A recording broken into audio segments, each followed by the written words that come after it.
সৰ্পদংশনত এগৰাকী কণমানি ছাত্ৰীৰ মৃত্যু উদঙালে দৰং জিলাখনৰ স্বাস্থ্য খণ্ডৰ ফুপুলা স্বৰূপ মৃত্যুৰ পৰা বচাবলৈ চিকিৎসালয়ত ঘূৰি ফুৰিও নাপালে প্ৰয়োজনীয় চিকিৎসা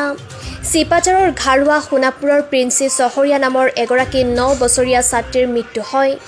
স্থানীয় লোকৰ অভিযোগ চিকিৎসকৰ গাফিলতিৰ বাবে মৃত্যু হয় কণমানিজনীৰ উল্লেখ্য যে দুপৰীয়া আইতাকৰ সৈতে পিৰালিত বহি থকা সময়তে দংশন কৰিছিল অচিনাক্ত বিষাক্ত সাপে ইয়াৰ পিছতে অভিভাৱকে লৈ যায় চিপাঝাৰ প্ৰাথমিক আৰু সামূহিক স্বাস্থ্য কেন্দ্ৰলৈ তাতে চিকিৎসকে ছাত্ৰীগৰাকীক এটি টিটি বেজী দি ভাল হ'ব বুলি কয় আৰু ঘৰলৈ লৈ যাব পাৰিব বুলি কয় ইয়াৰ এঘণ্টামান পিছতে ৰোগী অসুস্থ হৈ পৰাত মংগলদৈ অসামৰিক চিকিৎসালয়ত লৈ যোৱাৰ পৰামৰ্শ দিয়ে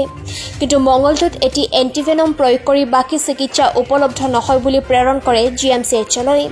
কিন্তু বাটতে অচেতন হৈ পৰাত ৰোগীক বাইহাটা চাৰিআলিৰ এখন ব্যক্তিগত চিকিৎসালয়ত ভৰ্তি কৰায় ৰোগী চাই চিকিৎসকে মৃত বুলি কোৱাত কিং কৰ্তব্য বিমূঢ় হৈ অভিভাৱকে ঘৰলৈ লৈ আহে ইয়াৰ পিছতো পুনৰ নিশ্চিত হ'বৰ বাবে লৈ যোৱা হয় জিএমচিএইচলৈ য'ত ইতিমধ্যে প্ৰিন্সিৰ মৃত্যু হোৱা বুলি ঘোষণা কৰে চিকিৎসকে নিউজ টেক্স ৰিপৰ্ট পিআই নিউজ যোৱাকালি 1মান বজাত আমাৰ ওচৰৰে স্বৰ্গীয় পপন চহৰীয়াৰ ছোৱালী প্ৰিন্সি চহৰীয়া চতুৰ্থমান শ্ৰেণীত পঢ়ি আছে আৰু তেওঁক এটা সাপে দৰ্শন কৰিলে তাৰপিছত লগে লগে আমি চিপাঝাৰ মেডিকেলত লৈ যাওঁ আৰু তাত লৈ যোৱাৰ পিছত যিজন ডক্টৰে চাইছিল তেওঁ তাৰমানে কৈছে যে বহুত বিষাক্ত সাপ নহয় আপোনালোকে অলপ সময় ইয়াতে ৰখাৰ পিছত যেতিয়া সুস্থ হ'ব ঘৰত লৈ যাব পাৰিব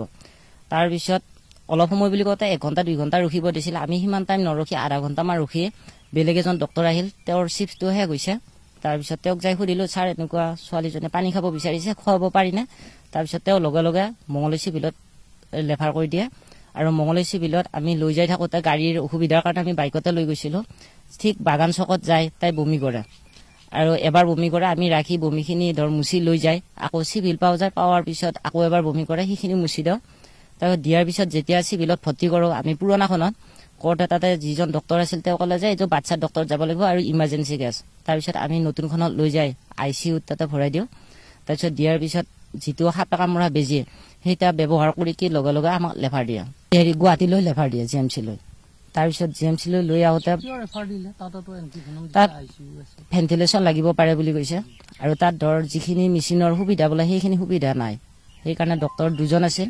দুজনে তাৰমানে পাৰালে আমাক বেজীকেইটা ডিকি চেলাইনত ডিকি কৈছে আপোনালোকে এখন অক্সিজেন থকা গাড়ী আনি পেলাই লৈ যাওঁ তাৰপিছত তাৰ পৰা প্ৰাইভেটকৈ এখন গাড়ী ধৰি আমি জিএমচিলৈ লৈ যাওঁ তাৰপিছত যেতিয়া আমি গাড়ীত তলোঁ তেতিয়া তাই ধৰ অলপ হাত ভৰি মাৰিব ধৰিছিল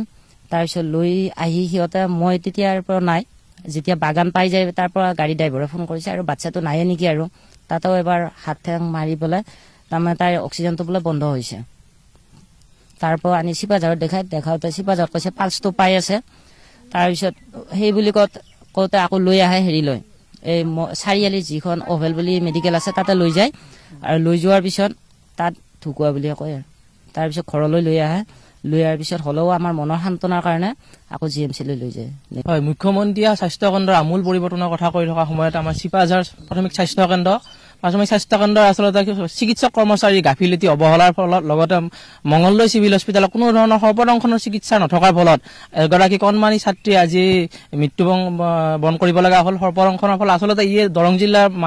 এখন জনবহুল জিলাৰ কাৰণে ইয়াক আমাৰ দুখৰ বিষয় আমি এগৰাকী কণমানি ছাত্ৰী কেৱল সৰ্বদংশনৰ বাবে হেৰুৱাব লগা হ'ল প্ৰথমতে চিপাঝাৰ স্বাস্থ্য কেন্দ্ৰৰ গাফিলতি অৱহেলা লগতে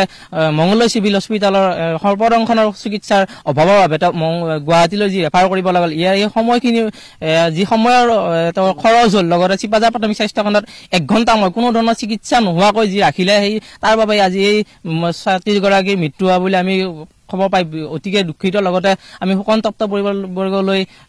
সমবেদনা জ্ঞাপন কৰিছোঁ আৰু মুখ্যমন্ত্ৰী মহোদয়ক যিহেতু তেখেতে স্বাস্থ্য কেন্দ্ৰৰ দায়িত্ব লৈ আছে তাৰ বাবে আমি চিপাঝাৰ দৰং জিলাত তেখেতক এই যিহেতু এটা চিকিৎসাৰ অতিকে বেয়া অৱস্থা চিপাঝাৰ মংগলদৈত কেৱল সৰ্বদংশন বুলিয়ে নহয় যিকোনো চিকিৎসাৰ অভাৱ আমি তাৰ বাবে